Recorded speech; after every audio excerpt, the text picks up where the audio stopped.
Bei jeder Umfrage gehört der Reformator Martin Luther zu den wichtigsten Deutschen, den praktisch jeder kennt. Das ist auch völlig berechtigt, hat Martin Luther doch dramatische und weitreichende, nicht nur religiöse, sondern auch historische Folgen.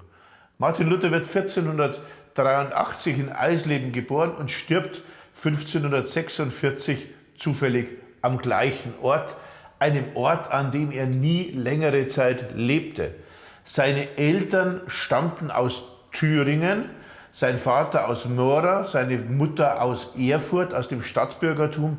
Sein Vater war Bergwerksbesitzer und weder Vater noch Mutter waren arm, wie Martin Luther später selbst behauptete. Im Gegenteil, sie waren finanziell ganz gut ausgestattet und sie wussten, es wird einen Bergbauboom geben, denn ihr Onkel und andere waren bestens informiert über den Bergbau und es gab einen Rechtsstreit zwischen Reich und Mansfelder Grafen. Wenn der Rechtsstreit entschieden würde, könnte man das Kupfer des Mansfelder Revieres ausbeuten. Und Sie müssen sich vorstellen, dass das Mansfelder Revier bis weit in das 18. Jahrhundert einer der wichtigsten Kupferproduzenten der Welt war. Zeitweise kam ein Drittel bis zur Hälfte des Weltkupfers aus dem Mansfelder Revier. Also praktisch ein Monopol, wie wir es heute für andere Rohstoffe beklagen. Und tatsächlich gelingt es den Mansfelder Grafen, den Rechtsstreit zu gewinnen. Und es beginnt ein irrsinniger Bergbauboom. Und an dem hat der Vater von Martin Luther teil. Er zieht von Eisleben nach Mansfeld. In Mansfeld selbst hat er ein großes stattliches Geviert, ein großes stattliches Herrenhaus. Er selbst wird einer der Bürgermeister. Er ist für ein Stadtviertel zuständig und für den dortigen Turm. Und er wird Schauherr des Grafen von Mansfeld. Das heißt, er wird der Oberaufseher über alle Bergwerke. Martin Luther wächst also in einer äußerst wohlhabenden Umgebung auf, eine Umgebung, die ihm auch eine ausgezeichnete Bildung sichert. Das ist ja überhaupt erst einmal die Grundlage dafür, später Reformator und auch in gewisser Weise revolutionär zu werden. Und wir denken aber, dass wir über diesen kleinen Martin Luther und über seine Biografie alles wissen, denn Martin Luther gehört zu den ersten Gestalten in der deutschen Geschichte, die praktisch täglich verfolgt werden, von denen wir fast täglich wissen, was sie getan haben, weil natürlich seinen Zeitgenossen schon klar war, dass sie hier eine äußerst bedeutende Gestalt vor sich haben und weil natürlich aus Glaubensgründen es ganz wichtig war, in der Abgrenzung von den Katholiken zu zeigen, wie mustergültig der Reformator lebt. Und jetzt denkt man, warum macht man denn da überhaupt noch Archäologie? Warum ist es nötig, die Biografie Martin Luthers durch Archäologie zu beleuchten? Es hat zwei Gründe.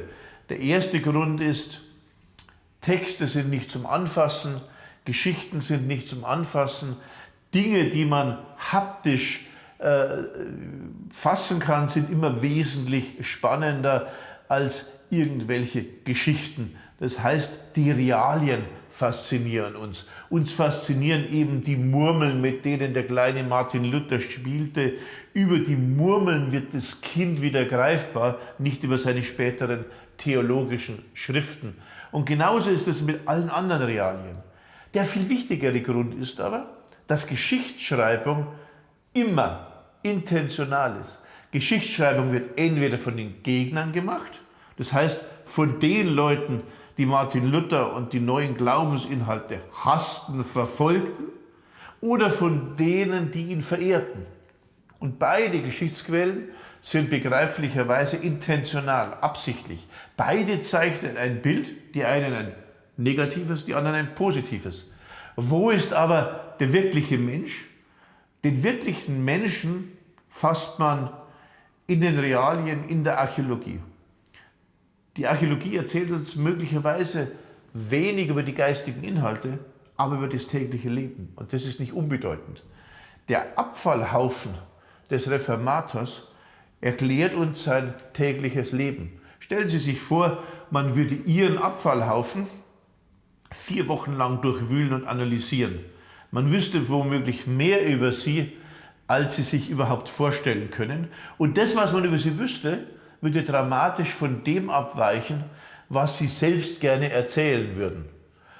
Keine Angst, wir wollen Martin Luther nicht unter den gelehrten Rock schlupfen, aber wir wollen natürlich wissen, wo die Geschichtsquellen etwas ungenau sind, und wir wollen natürlich wissen, wie der Reformator lebte. Und das können wir sehr, sehr schön verfolgen. Zuallererst sehen wir Murmeln. Murmeln gemacht von Kinderhand, keine professionellen Murmeln, und die liegen im Elternhaus Martin Luthers. Das heißt, Murmeln, mit denen mit größter Sicherheit Martin Luther selbst gespielt hat.